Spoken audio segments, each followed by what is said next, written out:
नमस्कार, आप देख रहे हैं 4 PM और मैं हूं आपके साथ सिमरन। दोस्तों, राहुल गांधी के हरियाणा से वापस लौटते ही आईपीएस पूरन कुमार मामले में अचानक एक नया ट्विस्ट आ गया है। पूरा केस एक थ्रिलर वेब सीरीज की तरह हो गया है, जहां पुलिस अफसर सुसाइड किए जा रहे हैं और सुसाइड की मेन वजह क्या है, इस पे सस्पेंस बरकरार है।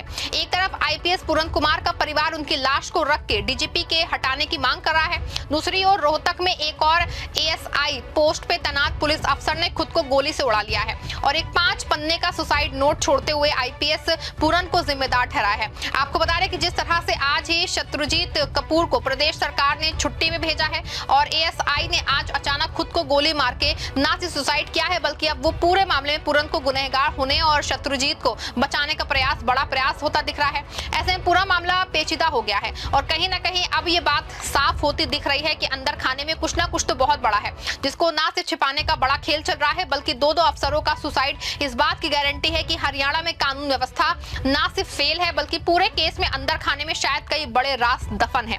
सवाल है कि सब कुछ हरियाणा में क्यों हो रहा है ऐसा, और क्यों पुलिस के एक अफसर ने सुसाइड कर लिया है, और अगर एएसआई सही था तो उसके सुसाइड की क्या वजह हो सकती है।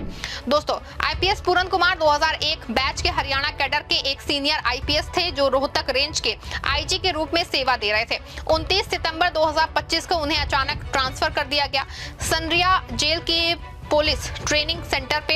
ये ट्रांसफर कोई रूटीन नहीं था, बल्कि एक सजा थी, क्योंकि पूरन कुमार ने ऊंची जाति के सीनियर अफसरों के भ्रष्टाचार के खिलाफ आवाज उठाई थी। उन्होंने सालों से प्रमोशन, पोस्टिंग और एसीआर में जातिगत भेदभाव की शिकायतें की।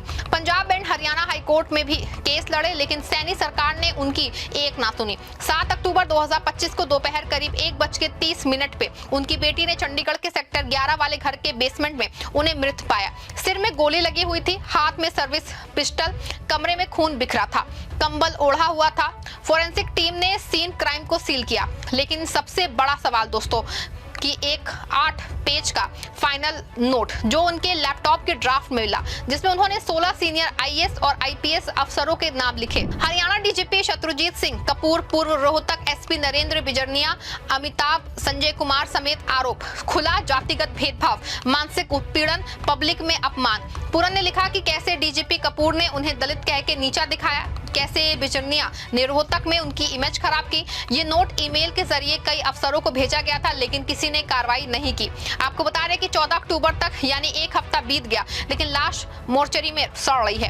क्यों? क्योंकि पूरन की पत्नी senior IAS Amneet P Kumar ने साफ कह दिया है, जब तक आरोपी अफसरों को गिरफ्तार नहीं करेंगे पोस्टमार्टम नहीं होगा। अमनीत जापान में सीएम सैनी के डेलीगेशन पे थी जब ये हादसा हुआ। लौट के उन्होंने 10 अक्टूबर को चंडीगढ़ एसएसपी को शिकायत की। एफआईआर में पहले हल्के सेक्शन डाले गए, लेकिन अमनीत के प्रोटेस्ट पे 12 अक्टूबर को SC/ST एक्ट की धारा 3(2)V जोड़ी गई, जो कि 10 साल से ज्यादा की सजा वाले अपराधों में उम्र कैद की बात करती है। फैमिली ने डिमांड की डीजीपी कपूर और बिजरनिया की तुरंत गिरफ्तारी, लेकिन सैनी सरकार ने क्या किया? 11 अक्टूबर को रोहतक एसपी बिजरनिया को ट्रांसफर कर दिया, लेकिन पोस्टिंग भी दे दी। डीजीपी कपूर को कुछ नहीं, बल्कि 13 अक्टूबर को रात को उन्हें लीव पे भेज दिया गया। अब 1992 बैच के ओम प्रकाश सिंह को एडिशनल चार्ज मिला है। ये लीव कोई सजा नहीं, बल्कि बचाव है, क्योंकि कपूर पे जातिगत उत्पीड़न का केस है, लेकिन सरकार उन्हें बचाने में लगी है। अमनीत ने कहा कि मेरा पति टूट चुका था, उनकी 2 बेटियां आज अनाथ हैं, लेकिन बीजेपी वाले डीजीपी की जॉब ऑफर कर रहे हैं, जैसे ये कोई चाल हो। आपको बता दें कि सब कुछ चल ही रहा था कि आज ही 14 अक्टूबर को रोहतक के लाधोत गांव के एक खेत के कमरे में एएसआई संदीप कुमार लाठर का शव मिला है। 6 मिनट का वीडियो और 3-4 पेज का नोट छोड़ के उन्होंने खुद को गोली मार ली। संदीप जित के जुलाना के रहने वाले थे, साइबर सेल में पोस्टेड थे, वो ईमानदार अफसर माने जाते थे, लेकिन उनके नोट में क्या? पूरन कुमार पे भ्रष्टाचार के आरोप। संदीप ने कहा कि पूरन ने सदर थाने के एक मर्डर केस में नाम हटाने के लिए 50 करोड़ की डील की थी। गुरुग्राम के बिजनेसमैन राव इंद्रजीत का नाम उन्होंने कहा कि पूरन भ्रष्ट था, गिरफ्तारी के डर से सुसाइड किया। साथ ही पूर्व एसपी बिजरनिया को ईमानदार बताया और डीजीपी कपूर की तारीफ की। संदीप ने अपने स्टाफ ऑफिसर पे भी आरोप लगाया। कैसे वो जाति के आधार पर ट्रांसफर कर रहे थे। भ्रष्ट अफसरों को प्रमोट। वीडियो में संदीप ने भगत सिंह को याद किया, कहा कि मैं सच्चाई के लिए बलिदान दे रहा हूं। लेकिन सवाल यह है कि संदीप खुद पुरन केस की जांच में लगे थे। 6 अक्टूबर को पुरन के गनमैन सुशील कुमार को उन्होंने ही गिरफ्तार किया था, जो 2.5 लाख रिश्वत मांग रहा था। क्या संदीप को धमकी मिली? क्या ये दूसरी मौत सिस्टम की चुप्पी का नतीजा है? रोहतक एसपी सुरेंद्र सिंह भोरिया ने कहा कि संदीप मेहनती था, लेकिन जांच अभी शुरू भी नहीं हुई है।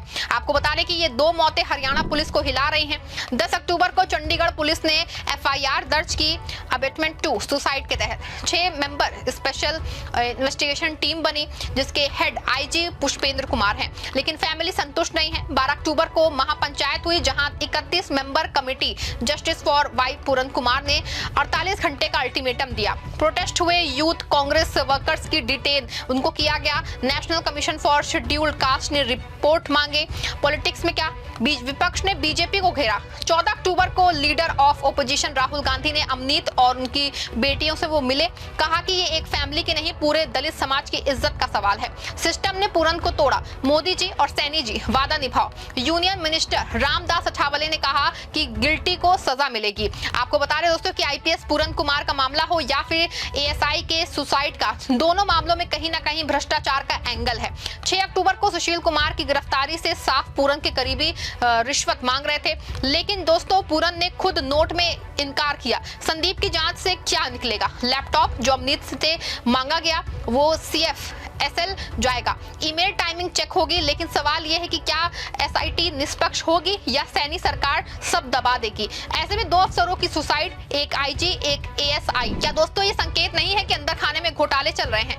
सनरिया जेल जहां पुरन पोस्टेड थे, राम रहीम का ठिकाना है, क्या वहां के पावर गेम ने उन्हें तोड़ा? आपको बता दें कि पूरे मामले पे एक अलग ही गुत्थी उलझ गई है। पूरा मामला एक थ्रिलर मूवी की तरह हो गया है। पहले भ्रष्टाचार कास्ट का मामला आता है, फिर अचानक सीनियर आईपीएस पुरन कुमार सुसाइड कर लेते हैं, फिर जब उनकी लाश को रख परिवार न्याय की मांग करता है तो अचानक एक एएसआई सुसाइड करके आईजी अफसर को भ्रष्टाचारी बताने लग जाता है। ऐसे में एक बात साफ है कि पूरे मामले में नया ट्विस्ट आ गया है। सवाल यह भी है कि अगर संदीप लाठर जो खुद को बहुत सही और सच्चा बता रहे हैं, अगर वो सच्चे हैं, सही थे, तो उनको सुसाइड करने की क्या जरूरत थी? अगर एएसआई साहब सही थे तो सारे बातें खुद ब खुद सामने आ ही जाती। लेकिन आपको बता दें कि पूरा मामला पेचीदा हो गया है, और जिस तरह से एक और एएसआई ने सुसाइड करके नोट छोड़ दिया है, वो इस नोट्स में शत्रुजीत कपूर को बिल्कुल ईमानदार और सच्चा बताया गया है। ये अपने आप में एक बहुत बड़ा सवाल है, क्योंकि अगर सुसाइड करने वाले एएसआई साहब इतने ईमानदार थे तो उनको ये बात वैसे ही कह देनी चाहिए थी। इतने के लिए सुसाइड करने की क्या जरूरत? और इस जिस तरह से उनकी लाश खेत में मिली है, सवाल ये भी है कि कोई खेत में जाकर या स्पेशल जगह तलाश करके सुसाइड करता है। हालांकि हरियाणा पुलिस पूरे मामले पे जांच शुरू कर चुकी है, लेकिन इस बार पूरे मामले में साफ है कि पूरा मामला एक बार फिर से बुरी तरह से उलझ गया है। सवाल ये है कि क्या हरियाणा में सब कुछ, क्या ये सब हो रहा है? पुलिस सुसाइड कर रहे हैं, सरकार हाथ पे हाथ धर के बैठी है। पूरे मामले में दोस्तों आप क्या सोचते हैं? क्या एक और सुसाइड ने पुरन केस की गुत्थी को उलझा दिया है? पूरे मामले पे डबल इंजन की सरकार बुरी तरह से फंस गई है। पूरे मामले पे आपकी जो भी राय कमेंट में जरूर लिखिएगा। खबर को लाइक और शेयर करिएगा।